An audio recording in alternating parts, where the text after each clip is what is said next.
Hello दोस्तों, स्वागत है आप सभी का मेरे चैनल पर। बिना किसी देरी के रिप्लेसमेंट कॉन्ट्रैक्ट मांगा को स्टार्ट करते हैं। उम्मीद है आपने इसके पहले के पार्ट्स देख लिए होंगे। तो अभी मैं वीडियो थोड़ा सा लेट इसलिए डाल रही हूँ क्योंकि ना अभी एग्ज़ाम चल रहे हैं, तो अभी वक्त नहीं मिलता है मुझे वीडियो अपलोड करने का और एक्सप्लेन करने का। लेकिन फिर भी मैं ट्राई करती रहूँगी कि बीच बीच में डालती रहूँ।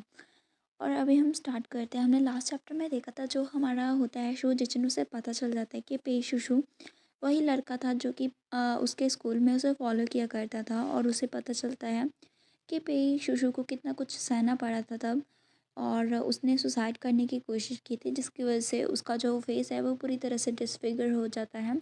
और उसकी आँख के पास बहुत ही ज़्यादा उसका जो एरिया था चेहरे का, वो फट जाता है और वहाँ पर उसने सर्जरी करवाई होती है। और अभी हम देखते हैं उसकी आंखों में आंसू आ जाते हैं वो सभी बातों को सुन के अपनी ओल्ड फ्रेंड से।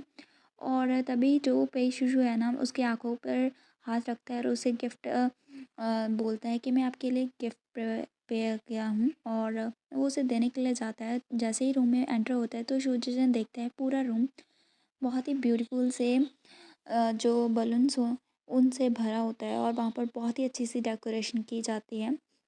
और यहाँ पर सूर्यजन वहाँ पर पेश शूज़ के सामने होता है और बोलता है उसे, ब्रदर तुम मेरी ज़िंदगी में मेरी सबसे ज़्यादा इर्रिप्लेसेबल मूनलाइट हो, जो कि बहुत ही ज़्यादा ऐसे चमकती है ब्राइट की तरह। और वो आगे बोलता है, तुम मेरे किंग हो जिसे मुझे तुम्हें फॉलो करना है पूरी लाइफ भर, और मैं आपको प्रोटेक्ट करना चाहता हूँ। मैं हमेशा चाहता हूँ मैं आपके साथ रहूँ। सो प्लीज़ मुझे अलाउ कीजिए कि मैं आपसे प्यार करता रहूँ। और वो उसके सामने एक रिंग रखता है जो कि बहुत ही ज़्यादा खूबसूरत होती है।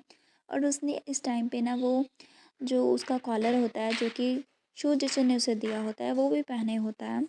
और वो आगे बोलता है, at the same time brother मैं चाहता हूँ, मैं आपसे भीख मांगता हूँ कि प्लीज़ मुझसे प्यार कर लीजिए।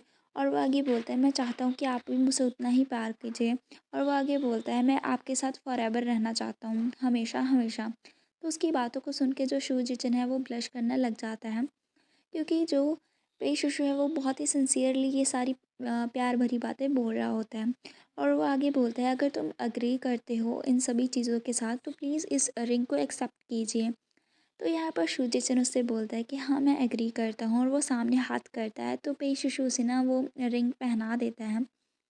और वहाँ पर अपने मन में सोचता है कि ब्रदर तुम्हारे मेरे साथ होने से ऐसा लगता है कि पूरी दुनिया मेरे साथ है।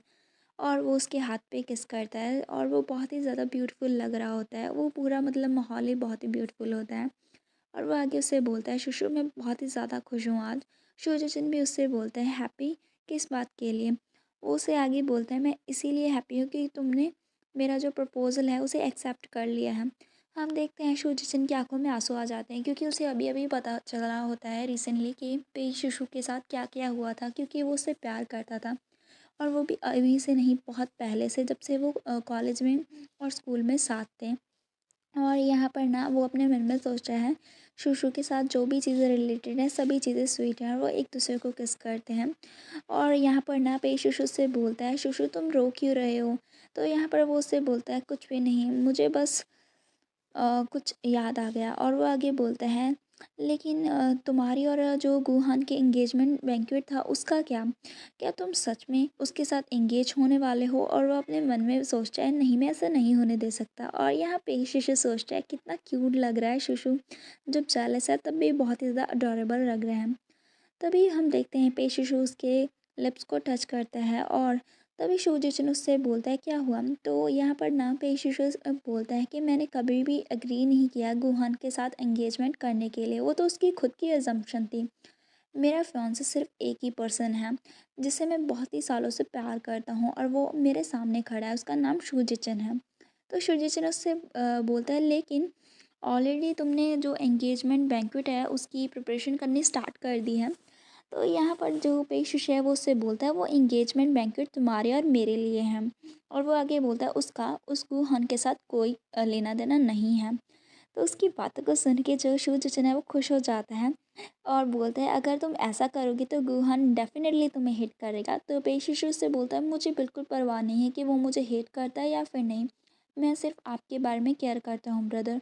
तुमने इतना ज़्यादा सफ़र किया है उस गू फैमिली के कारण, और इतना ज़्यादा तो आपने मतलब कोल्ड और हार्श ट्रीटमेंट वहाँ पर सहा है, और वो गुहान उसने तुम्हें एक तुम्हारे जैसे एक पर्ल को इस तरह की फिश आई की तरह ट्रीट किया है और तुम्हें डिस्कार्ड किया है। तुम्हारे जैसे प्रीशियस इंसान को इस तरह से रबिश की तरह ट्रीट किया है, वो बाद में ज़रूर से रिग्रेट करेगा और वो ना उसे हक करता है। और यहाँ पर ना शुजिचन उसकी बातों को सुन के काफ़ी ज़्यादा खुश होता है और एम्बेरस भी होता है। वो उसे बोलते हैं, तुम कोई भी जो ट्रबल है वो स्टिर अप मत करना, हमें उसे डरने की ज़रूरत नहीं है। अभी हम देखते हैं जो शुजिचन है ना, वो अपने ख़्यालों में खो जाता है अपने पास्ट में, और वो सोचता है कि मुझे याद आ रहा है जब मैं पहली बार पेशुश से मिला था।